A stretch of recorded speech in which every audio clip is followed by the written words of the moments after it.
नमस्कार, मी रीना ठाकूर. कोकणशाहीच्या दिवसभराच्या बातम्या या विशेष बुलेटिन मध्ये आपल्या सर्वांचं स्वागत करते. चला तर मग जाणून घेऊया सिंधुदुर्ग जिल्ह्यासहित संपूर्ण कोकण आणि अखंड महाराष्ट्रात नेमकं काय काय घडलं.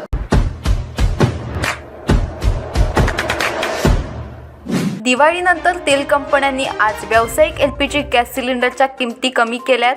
तेल कंपन्यांनी 19 किलोच्या व्यावसायिक एलपीजी सिलेंडरची किंमत 57 रुपयांनी कमी केली आहे. नवे दर आजपासून लागू करण्यात आले आहेत.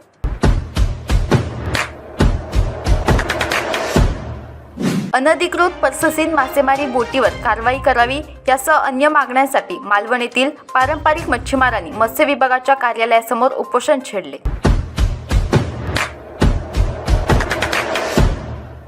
दुधाची वाहतूक करणाऱ्या टेम्पोचे ब्रेक फेल झाल्यामुळे नेतर्फे फकीर फाटा येथे अपघात झाला. सुदैवाने यात कोणतीही दुखापत झाली नाही, मात्र गाडीचे व दुधाचे मोठ्या प्रमाणात नुकसान झाले. ही घटना आज पहाटे 6 वाजण्याच्या सुमारास घडली.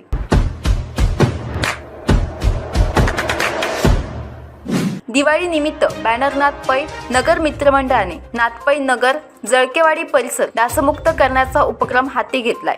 याचा शुभारंभ ज्येष्ठ नागरिक अशोक राणे यांच्या हस्ते करण्यात आला. या उपक्रमाअंतर्गत मशीनद्वारे परिसरातील डास मारण्यासाठी धूर फवारणी केली जाणार आहे.